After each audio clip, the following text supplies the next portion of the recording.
Hello everyone and welcome back. In this video we are going to be talking about how to simplify radicals, a bit of a review and also talk about some radicals maybe we didn't get a chance to simplify in class. So let's get it started, shall we? One of the most important things we started out with when we were talking about simplifying radicals was the product property of square roots. And here I'm intentionally going to write it as the product property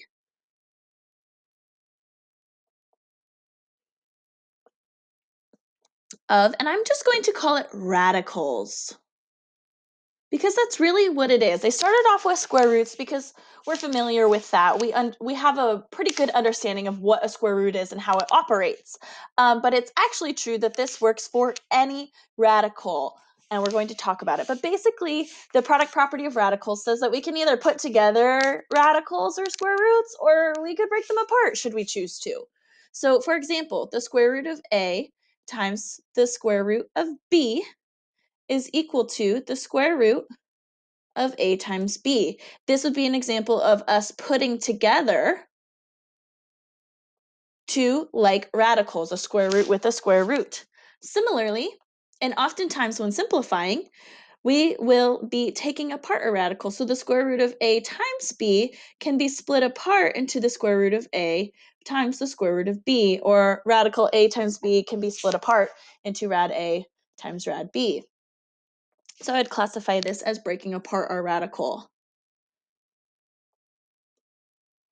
A lot of this unit, radical functions, deals with this product property of radicals, which is why it's so important.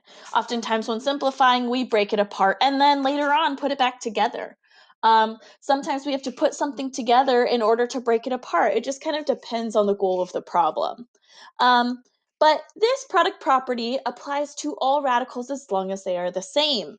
So we know with the square roots, like the square root of 3 times the square root of 4 can be put together as the square root of 12, right? We can put it together, or we could break it apart. We could break apart the square root of 12 as the square root of 3 times the square root of 4, or in differing order, I would advise you to do the square root of 4 times the square root of 3, because we know the square root of 4 is 2 radical 3 when we're simplifying. However, we need to be mindful that they must be the same type of radical. So here's a counterexample or a non-example, something that is not true. So the cube root of a, perhaps, times the square root of b is not equal to the cube root of a times b. As a matter of fact, the cube root of a times the square root of b is not even equal to the square root of a times b. In order for the product property of radicals to hold true, they must be exactly the same. So notice that this has a little baby number 3, this has no number at all. Technically, it's an invisible 2. And these numbers right here are called the index. So the index must match in order for us to use the product property of radicals. Maybe I'll make a note of that. Index must match. So we know this to be true for square roots. Let's talk about something else that is true. Contrary, I can say the cube root of a times the cube root of b is equal to the cube root of a times b, because these are the same type of radical. I could even go on to the fourth root of a times the fourth root of b is also equal to the fourth root of a times b. So a quick addendum to our product property of radicals to make it true for any radical is we'll just write n, a variable n. Any root, call it n, of a times any root b is equal to the nth root of a times b. It could be a square root, it could be a cube root, it could be a fourth root, it could be anything. And similarly, the nth root of a times b can be broken apart into the nth root of a times the nth root of b. We are going to take this and run with it when simplifying radicals. So keep that in mind. When we started off talking about simplifying radicals in the last class, we started off by talking about how we can simplify radicals using the greatest perfect square method when we're just talking about simplifying numbers. So I'd like to do one quick example just to refresh your memory, because this is a review of how to simplify radicals with no variables at all, just numbers. So here's an example. And our goal here is going to be to simplify. And I'm going to say with GPS, or using GPS, the greatest perfect square, the radical or square root of 432. Now, GPS is a strategy that I'm emphasizing because it helps making sure that we break down the radical into smallest terms very quick. So let's list off our greatest perfect squares. Let's list off our perfect squares and find the greatest one that goes into 432. We know 1 squared is 1, 2 squared is 4, 3 squared is 9, 4 squared is 16, 5 squared is 25, 6 squared is 36, 7 squared is 49, 8 squared is 64, 9 squared is 81, 10 squared is 100, 11 squared is 121, 12 squared is 144, 13 squared is 169, 4 squared is 100, 14 squared is 196, and 15 squared is 225. To use the greatest perfect square, I just need to see which numbers, starting from the highest numbers that I know, are divisible into 432. Now, 225 will not be, because this is odd and this is even. So I'll show you 432 divided by 225. And my calculator gives me 1.92. Doesn't divide evenly. 432 divided by 196 also gives me 2.2. Does not divide evenly. So I just kind of go from the highest number that is not 432 and use the process of elimination to see. Now, 169 will not work, but 144 will. And actually, 432, I can represent the number 432 as 144 times 3. So using my product property of radicals, I can rewrite the square root of 432 as the square root of 144 times the square root of 3. And luckily, since 144 is a perfect square root of 144 is 12, I know the square root of 144 is 12, so I can break down and simplify my radical quite quickly and easily. But then we started to talk about, well, what happens when we add variables into the mix? Like, this is just numbers, and that works. And sometimes these can be quite challenging, but what happens when we have variables? So let's hop into that. So to simplify a square root with a variable, we need to follow these rules right here. So I'm going to say simplify and nothing else. But our rules, simplifying square roots with variables, is that what we're going to do is divide any even exponent by 2. Break apart odd exponents by separating one base from the rest in order to get something that is even and divide by 2.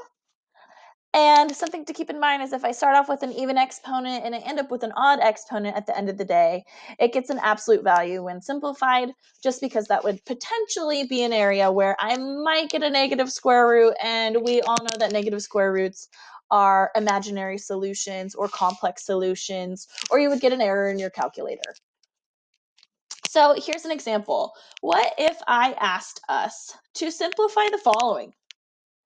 The square root of x squared y to the 8th.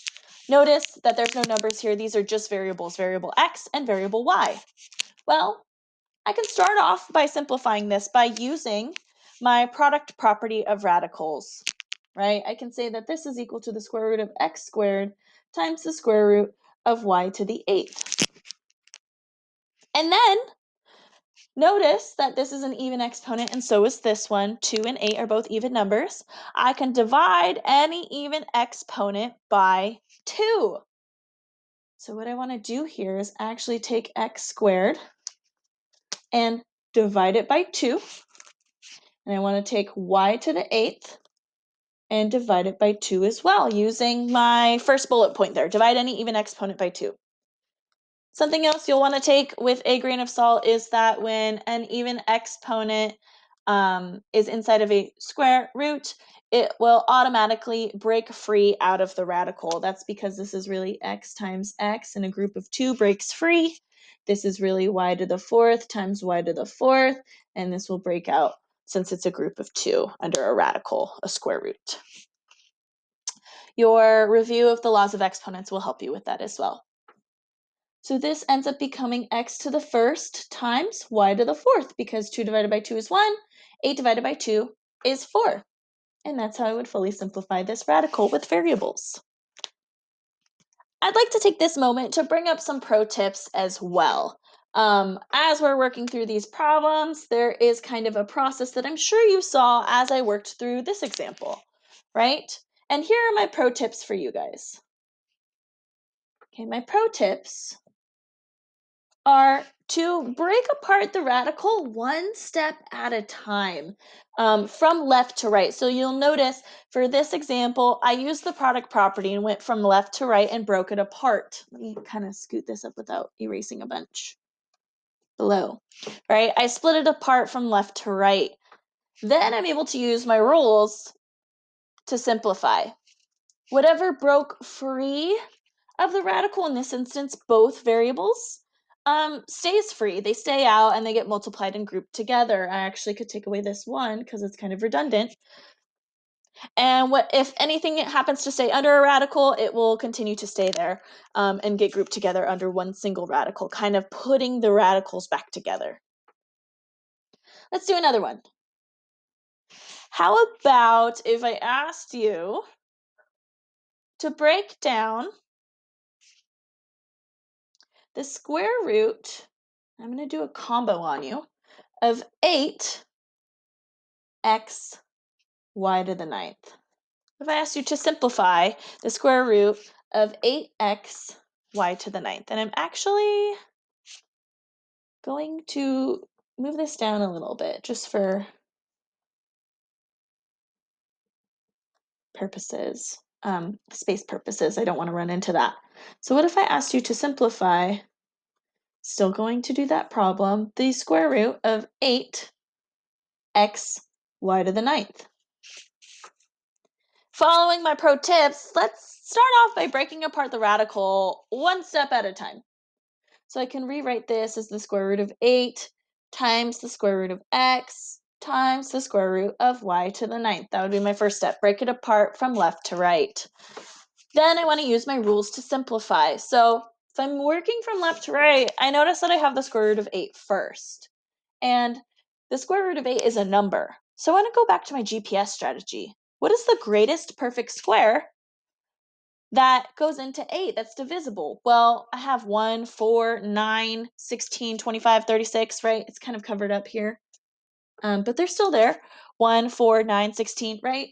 8, I can't choose a number bigger than 8. So like 9's out, which means I only have 1 or 4. Well, 4 times 2 is 8.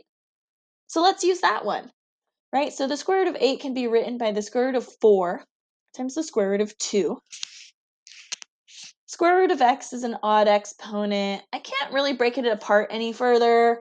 There's no smaller number I could use, so I'm going to leave the square root of x for now. And the square root of 9, or the square root of y to the 9's odd. Cool. So remember, break apart odd exponents by separating one base from the rest. So let me rewrite y to the 9th as radical y to the 8th times radical y to the 1st, right? 8 plus 1 is 9. Y to the 8th times y to the 1st would give me y to the 9th. So I'm just following the rule. I'm breaking it apart the odd exponent by separating one base. This would be my one base from the rest. Now let's continue on my simplifying journey. The square root of 4, we know that. That's 2, right? 2 times 2 is 4. 2 squared is 4. So I'm going to rewrite the square root of 4 as the number 2 times square root of 2 cannot be reduced. The square root of x actually can't be reduced either, because there's no groups of 2 that would break free of the radical. However, once I get to y to the 8th, I notice now, aha, I have an even exponent. And remember, we can divide any even exponent by 2. And it actually will always break free out of the radical. So I'm going to do 8 divided by 2. And an odd exponent is not going to break out, especially if it's y to the first or x to the first. So now I really have square root of y. Continuing on my path of simplifying this, I end up with 2 times the square root of 2 times the square root of x. I know I'm being very, very extra right now, but I think it will be helpful. Times 8 divided by 2 is 4 times square root of y. Now here's where I'm saying I'm going to go backwards. I'm going to take my product property of radicals and take these broken parts and put them together all under one radical. So that's what I mean in my pro tips, where I say whatever breaks free stays out and gets multiplied together and grouped together on the outside of the radical. And whatever is under a radical gets grouped together under one single radical. I'm actually just using that product property.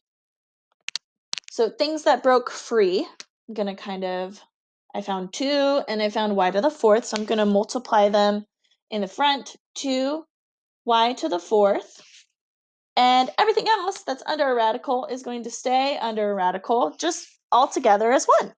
I'm going to use my product property. So 2y to the 4th times the square root of 2x, y. Awesome! Hopefully you guys are seeing how this linked back to our very important product property of radicals, right? Now, what would happen if I don't just have square roots, though? Like, what happens when I go to use a cube root, or a fourth root, or an nth root for that matter? How can I use this same process here to simplify radicals in this way? And actually, I forgot one important thing. Looking at it, I realized that I forgot the very last step. If I go from even to an odd exponent, it gets an absolute value when simplified. So let me correct that mistake that I made there and realize that this went from x squared to just x, right? Even to odd. So this actually deserves an absolute value. And the only time this happens is with square roots. So you only have to worry about when the index is 2. This part initially was degree 8. It was even, and it went down to y to the 4th, which is also even. Here, had no exponent, don't have to worry about the numbers. This was odd to begin with, don't have to worry about the numbers, and so was this. So only care when I first break it apart if it started even and went to odd. And you only care about that with square roots. What a relief. So how do I do this with more complex examples and moving on to third and fourth roots for that matter? Well, it's almost the same. My pro tips actually stay exactly the same, as a matter of fact. My pro tips stay the same. You're going to break apart the radical one step at a time using rules to simplify. Whatever breaks free stays out of the radical and gets multiplied and grouped together. Whatever is under a radical gets grouped together and written under one single radical. But let's start again with simple stuff. Let's think about, what if I asked you guys then, instead, to simplify cube roots and then maybe fourth roots and nth roots and things like that. So let me kind of classify this as cube. Let's move into cube roots really quick. I'm going to move into cube roots. How would we simplify the cube root of 8? last time when we did like the square root of 4, we knew that this could have been broken down to the square root of 2 times the square root of 2, which just gave us 2, or a lot of you notice that 2 times 2 is 4, and a group breaks free, so we end up with 4, right? How would this apply to a cube root of 8?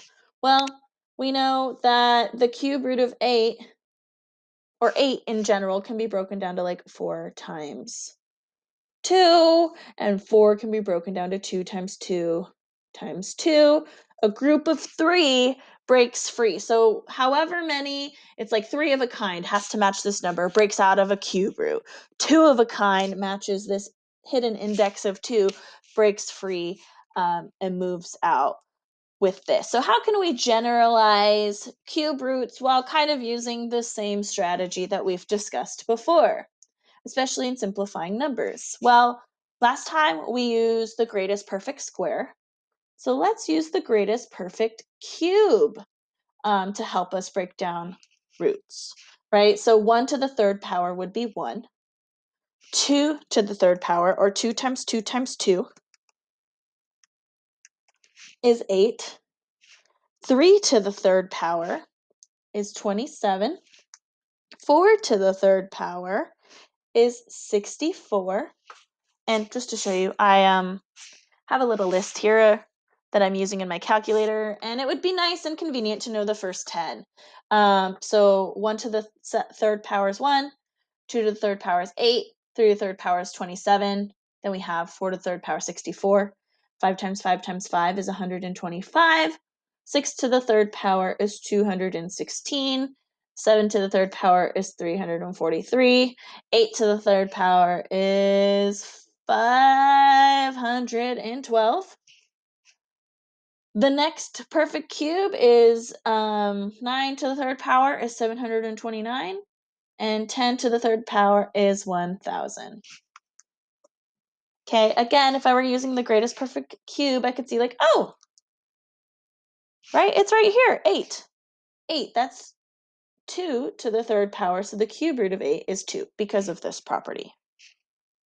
But what if I asked you to simplify the cube root of 27? Ah, it's right here. It's 1, 2, 3. It's the third number, so it is equal to 3. Also, you could think of this as 9 times 3 and 3 times 3 times 3, if you really, really, really like the tree method. What about if I want to throw, and it's the same. So say I wanted to do the cube root, then lastly, the cube root of 128. Well, I know I can't use 216 because that's too big, and everything thereafter is gone. 125 is not going to divide into 128, so I wonder if 128 is divisible by 64. And sure enough, it is. It's actually 64 times 2. So using, again, my product property of radicals, I can rewrite the cube root of 128 as the cube root of 64 times the cube root of 2. We know the cube root of 64. It's a perfect cube. 1, 2, 3, 4 to the third power times the cube root of 2, and that would be how I simplify. Very similar to how we did square roots. But how do we simplify cube roots with variables then? How would I simplify cube roots with variables? And let me just choose one to go over with both numbers and variables, actually. So here is actually how we simplify cube roots with variables. What we're going to want to do is almost identical to what we did with square roots, but now we're dealing with cube roots. So we're going to divide any exponent by 3 because it's a cube root and it has that little index of 3. Then we're going to break apart any exponents that are not divisible by 3 by 1 or more base from the rest. Think about the remainder. Think about it being up to 2, since 2 is one number less than 3. Okay, I'm going to reinstate my perfect cubes here. 1, 8, 27, 64, 125, 216, 343, 512, and 729, and 1000. Okay? And let's try to simplify the cube root of 16x to the 9th to start. Again, my pro tips stay the same. Break apart the radical step at a time from left to right. So I could rewrite this as the cube root of 16 times the cube root of x to the 9th. Cube root of 16. Well, there is no 16, right? 27's too big, so that doesn't work. But 8, 8 divides into 16. I can rewrite this as the cube root of 8 times the cube root of 2 because 8 times 2 is 16. And then I still have the cube root of x to the 9. Okay? Now, I know it's being kind of extra writing the cube root of x to the 9, but I want to make sure I'm as thorough as possible. We know the cube root of 8 is 2 because 2 times 2 times 2 is 8, or it's the second perfect cube. So I have 2 cube root 2. And now I can go back to my simplifying cube roots with variables. Divide any exponent. These two numbers had no exponents on the inside. Divide any exponent by 3 because it's a cube root. So I'm going to do this as times x to the 9 divided by 3 because I'm on my cube root, right? And if it divides nicely, similarly to how if it divided by 2 nicely, it breaks free. In this instance, I get 2 times the cube root of 2 times 9 divided by 3 is 3x to the 3rd, broken free. Then whatever breaks free gets grouped together in front of the radical, and whatever did not break free stays under the radical. So I can see that 2 and x to the 3rd are no longer under radicals, so they will break free in my simplification process, giving me 2x to the 3rd cube root of 2 as my simplified final result.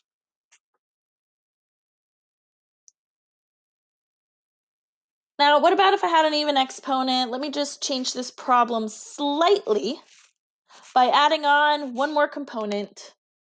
So let me change this to 16, the cube root of 16, x to the 9th, y to the 7th. Okay, so the process stays almost exactly the same. Actually, I'm going to highlight it in y to the 7th. That's what I'm adding on. Okay, so I would break it up as the cube root of 16 times the cube root of x to the 9 times the cube root of y to the 7th. And of course, I could break up 16 as 8 times 2, so the cube root of 8 times the cube root of 2 times the cube root of x to the 9th times the cube root of y to the 7th. And of course, the cube root of 8 is 2. The cube root of 2 cannot be broken down further. This one has an odd exponent. I'm going to divide it by 3 if it's divisible. However, this exponent is not divisible, so I want to break apart any exponents that are not divisible by 3 because 7 divided by 3 is not a whole number. That little exponent right here, 7 divided by 3, it's not a whole number, and I want to break one apart from the base so that it is, right? So I could rewrite this as the cube root of y to the 6th times the cube root of y to the 1st, because 6 plus 1 is 7, and I broke one base away. 6 is divisible by 3. Continuing on in this way, I would say this is y to the 6th divided by 3 times the cube root of y to the 1st is not going to break out because 3 does not divide 1 nicely. This would then result in y 6 divided by 3 reduces to 2, cube root of y,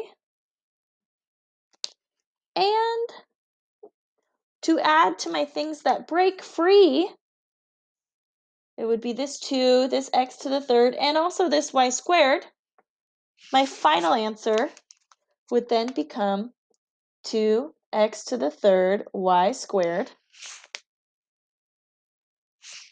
And my product property of radicals says I can put these together, since they're the same index, since they're the same type of radical, times the cube root of 2 times y.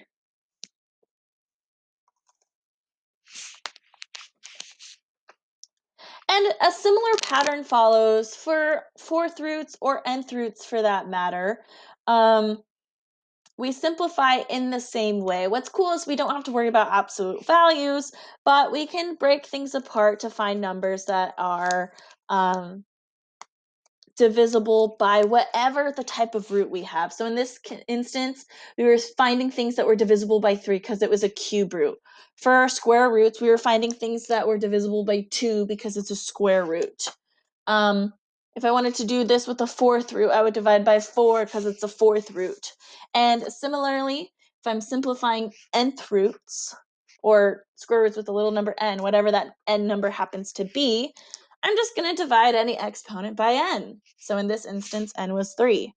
And break apart exponents that aren't divisible by n by 1 until it is divisible by it. So let's do an example of nth roots, or just fourth roots for that matter.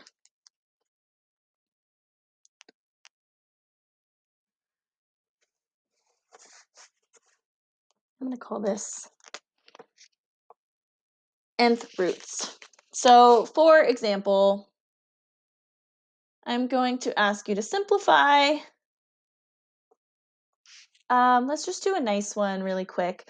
The fourth root of 32. Okay, I'm going to work with numbers again, just because it's nice to work with numbers first, right? In this instance, I would like us to note that n is equal to 4. That's my root. It's my root type. So since this is dealing with number, I would really like to use my greatest perfect square, greatest perfect cube, greatest perfect. I'm going to call it a greatest perfect. I'm just going to write fourth so I know what I'm talking about here, right? So 1 to the fourth power is 1. 2 to the fourth power, 2 times 2 times 2 times 2 is 16. 3 to the fourth power is 81, and so on. I see that this is 32, 81's too big, but 16 times 2 is 32. So I could rewrite the fourth root of 32 as the fourth root of 16 times the fourth root of 2. And the fourth root of 16 is the second perfect fourth, or the second perfect quartic, I guess. So this becomes 2 times the fourth root of 2. Now, what about if I threw a variable in there, right? What if instead I simplified the fourth root of 32? Let's add in some variables. Let's call this x to the fourth, y to the sixth. Okay? So again, we would follow the pro tips. Break apart the radical step at a time from left to right. Use the rules to simplify. Whatever breaks free gets grouped in the front and multiplied together. Whatever does not break free stays under the single radical, grouped together and multiplied. So I could rewrite this problem as the fourth root of 32 times the fourth root of x to the fourth times the fourth root of 6. Ooh, I'm sorry, y to the sixth. Okay, we know we've just broke it apart, and we kind of did a little bit of work over here that the fourth root of 32 is really the fourth root of 16 times the fourth root of 2, seen right here. when dividing nth roots, we can divide any exponent by n, and if it divides nicely, they break free. So here, I see that this is 4 divided by 4 would divide nicely. So I'm going to write x to the 4th divided by 4. And y to the 6th does not divide y to the 4th nicely. Here, actually, let me move this over a little bit. I'm going to rewrite it down here, actually. 4th root of 16 times the 4th root of 2, just for more space purposes, times the 4th root of x to the 4th times the 4th root of y to the 6th. Okay? We know the 4th root of 16 is 2 times the 4th root of 2 is fine. And then I would want to use my rule, right? Divide any exponent by n. If it breaks down easily, then it completely breaks out of the radical. So I would say that this is, x to the 4th divided by n, remember, is this number right here, my index, 4 over 4. My next one does not, 4 doesn't divide 6 nicely. But 4 goes into 6 once with a remainder of 2. So I could break down my exponents that are not divisible by n by 1 or more based from the rest. And I want to think about the remainder. So like 4 goes into 6 one time, but then there's 2 numbers after it, 5 and 6, right? So it has a remainder of 2. I could break up this radical as y to the 4th times y squared, right? Because 4 plus 2 gives me 6 from the laws of exponents. And now I have radicals that I can break apart as well, right? I could really say that this is the 4th root of y to the 4th times the 4th root of y squared. Now I have things that are divisible nicely, right? I could have 2 times the 4th root of 2 times x to the, this reduces to 1, times y to the 4th divided by that index nicely, 4, one step at a time, and times y squared underneath a 4th root. Now I know 4 divided by 2, 2 divided by 4 is equal to 1/2, but that doesn't help me. I don't want to talk about this quite yet. I'm not really sure what that means at this point in my learning journey. So I'm just going to keep this as something that cannot be broken down further. Pro tip, inside of your radicals should always have exponents smaller than this number. Continuing on in my simplification process, I have 2 times the 4th root of 2 times x to the 1st times y to the 1st times the 4th root of y squared.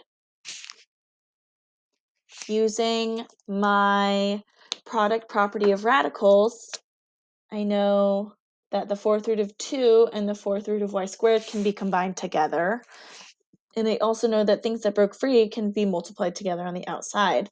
So my final simplification for this problem would be 2 times x to the 1st times y to the 1st, 4th root of 2y squared.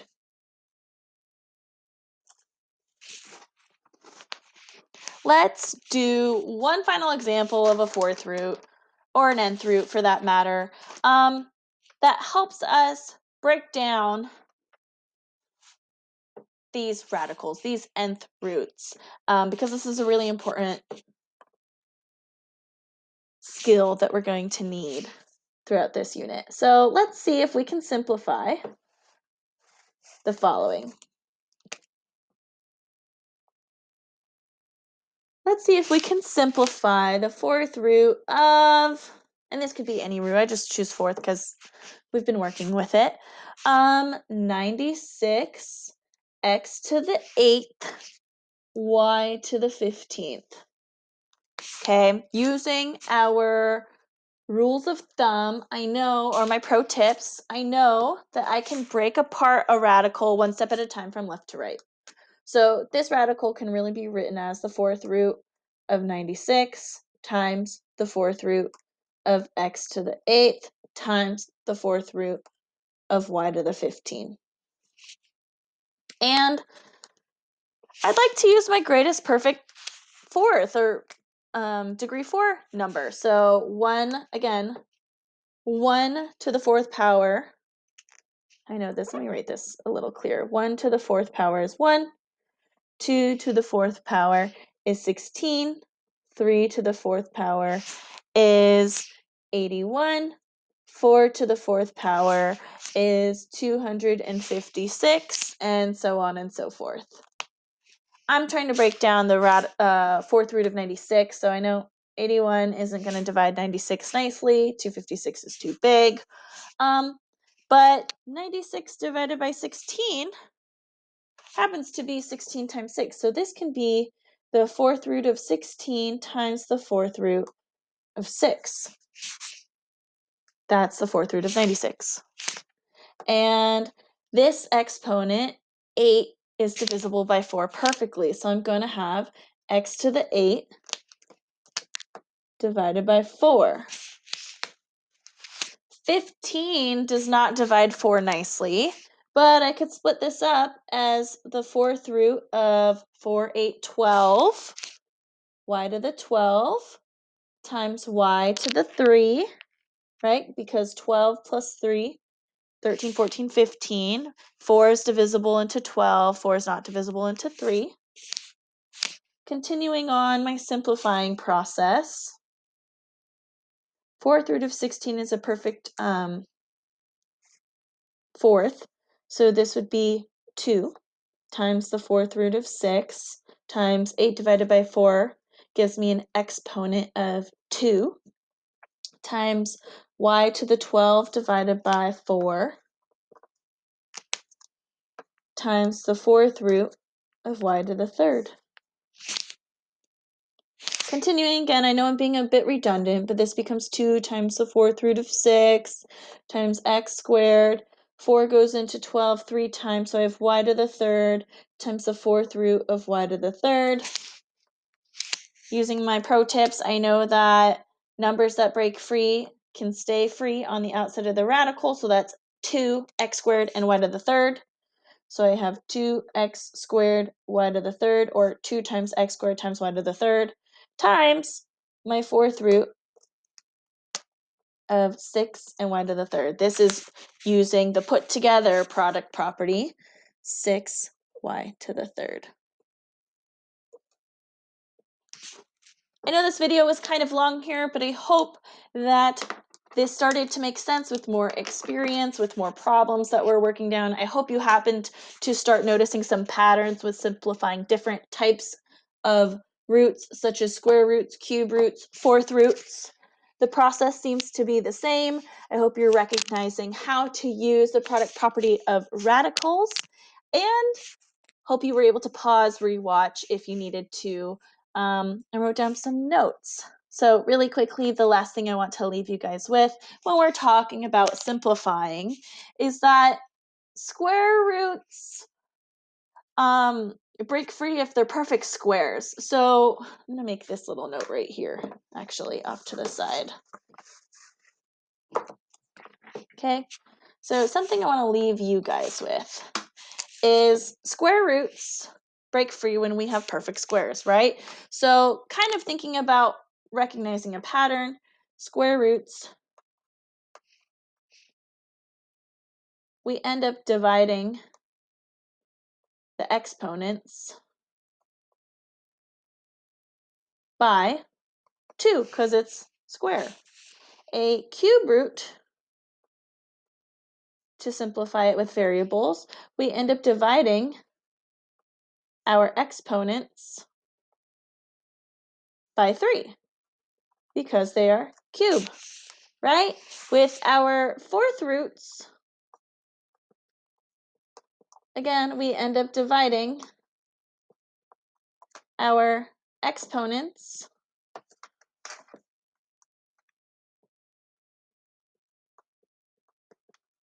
by 4.